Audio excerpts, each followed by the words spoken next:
नमस्कार साथियों, जय जवान जय किसान। ऑर्गेनिक एग्रो फॉरेस्ट्री में आप सभी का स्वागत है। साथियों, उम्मीद करता हूं कि आप सभी लोग अपने अपने घरों में सुरक्षित होंगे। साथियों, आज का हमारा वीडियो बहुत खास होने वाला है। बैकग्राउंड में खेत देखे आप समझ ही गए होंगे कि आज हम कौन सी फार्मिंग, कौन सी खेती के बारे में बात करने वाले हैं।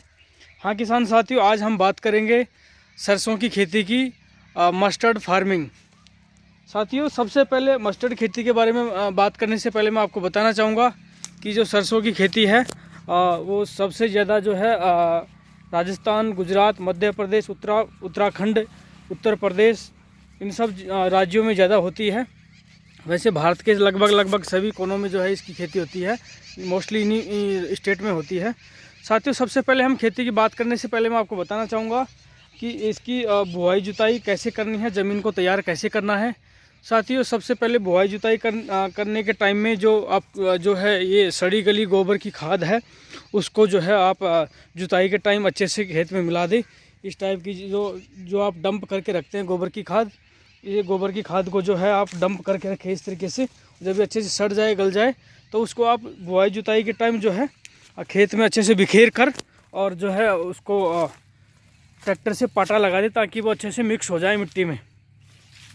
साथियों, उसके बाद में आपको सरसों की खेती में जो सबसे ज़्यादा मेन काम है वो है जिप्सम का।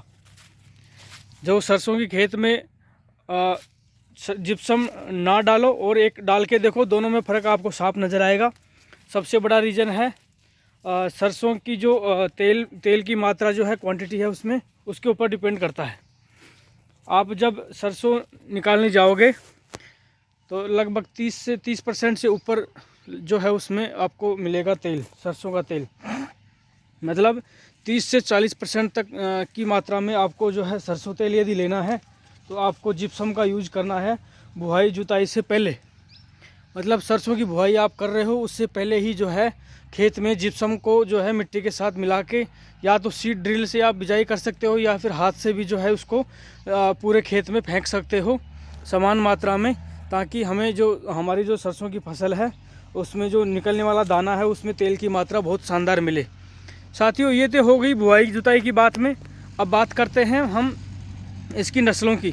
मुख्य कौन कौन सी किस्में ऐसी हैं जो हमारे लिए सबसे ज़्यादा सूटेबल है और सबसे ज़्यादा मतलब जो मुनाफे वाली हैं और अच्छी पैदावार देने वाली हैं, उनकी हम बात करें तो सबसे पहले नाम आता है पूसा 00, पायोनियर।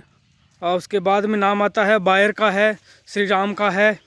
ये सब किस्में जो हैं सबसे ज़्यादा सूटेबल है राजस्थान, गुजरात, मध्य प्रदेश जैसे हॉट क्लाइमेट वाले हैं, जहाँ पाले का भी ज़्यादा संभावना रहती है। ऐसे जो प्रदेश हैं उनमें सबसे ज़्यादा कारगर साबित होती हैं, तो आप इन सब का यूज कर सकते हैं। इनकी ड्यूरेशन की हम बात करें तो लगभग 140 डेज, मतलब 140 दिन जो है इसकी फसल की अवधि है। 140 दिन में जो है ये फसल पक कर तैयार हो जाती है।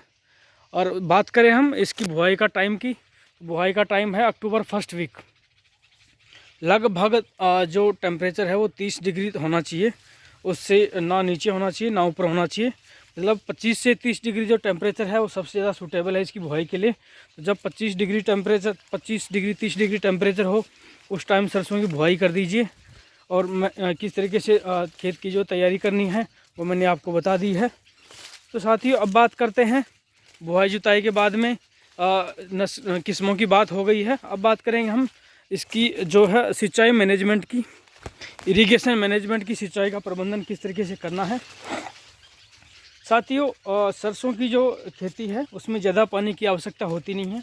स्पेशली जो किस्में मैंने आपको बताई हैं उनमें तो और भी ज़्यादा ज़रूरत नहीं पड़ती है। वैसे लगभग हम बात करें सिंचाई की तो 3 सिंचाइयाँ जो है करनी पड़ती हैं सरसों की खेती में। 140 दिन में 3 सिंचाइयाँ। अब वो आपको मैनेज करनी है आपकी जो खेत की मिट्टी का जो प्रकार है, साथ में कौन सी किस्म है उसके अकॉर्डिंग। साथियों, लगभग 3 सिंचाइयाँ आपको टाइम टू टाइम करनी है। और स्पेशली लास्ट वाली जो सिंचाई है वो आपको करनी है ऐसे टाइम में जब शीतलहर चल रही हो, पाले की आशंका हो, उस टाइम में करना है, ताकि जो मिट्टी है, मिट्टी का टेम्परेचर बना रहे और फसल को पाला मारने के चांसेस कम हो जाए।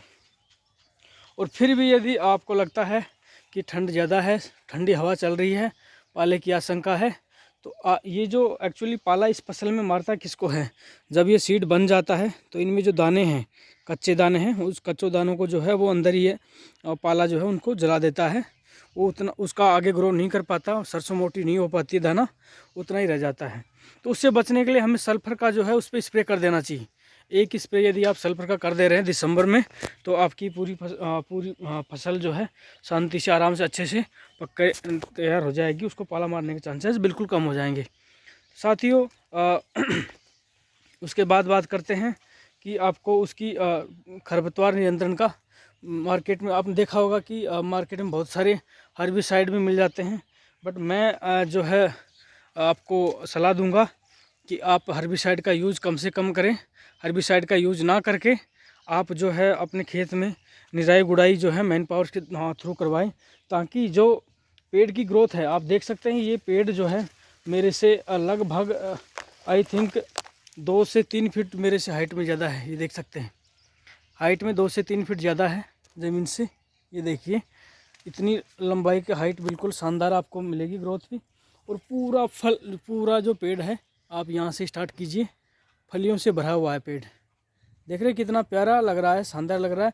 और अभी भी आप देख रहे हैं कि फ्लावरिंग बहुत शानदार है पूरे खेत में। आपको मैं 360 दिखा देता हूँ कि पूरा जो खेत है वो शानदार तरीके से फूलों से भरा हुआ, लदा हुआ, पीला हो रखा है। कितना प्यारा सीन है। साथियों ऐसी ही सरसों की शानदार खेती की जो है आप भी कर सकते हैं। आपको बशर्ते कि आपको जो टिप्स मैंने दिए हैं ये आपको फॉलो करने हैं। कौन सी किस्मों का चयन जो है आप अपनी खेत की मिट्टी के अनुसार करना है, अपने एरिया के अनुसार करना है। साथियों कटाई के टाइम में जो है जैसे लगभग 140 दिन के बाद में आप ये पक के तैयार हो जाती है। कटाई के बाद में आप जो है इसको सूखने के लिए थोड़ा रखना। उसके बाद आपको उसको थ्रेसर के द्वारा या जो भी आपका जो मेथड है सीड ड्रिल के द्वारा उसको आप इसका दाना अलग कर सकते हैं। साथियों आशा करता हूँ कि मेरे द्वारा दी जो जानकारी आप सबको पसंद आई होगी, और लगभग मैंने सरसों के बारे में सारे पॉइंट क्लियर कर दिए। फिर भी जो है मैं किसी मेरे साथी को, मेरे प्यारे बंधुओं को सरसों के रिगार्डिंग कोई भी सवाल करना हो या कुछ भी कमेंट्स हो, कोई डाउट हो, तो हमें कमेंट करके पूछ सकते हैं। हम पूरी कोशिश करेंगे उनका कमेंट जो है सोल्व करने की। साथियों फिर मिलेंगे, तब तक के लिए जो है आप अपना ख्याल रखिए, कोरोना से बचे रहिए, घर पे रहिए, बाहर निकलो तो थोड़ा बचाव करके निकलिए। फिर मिलते हैं। धन्यवाद। जय जवान, जय किसान, राधे राधे, जय हिंद।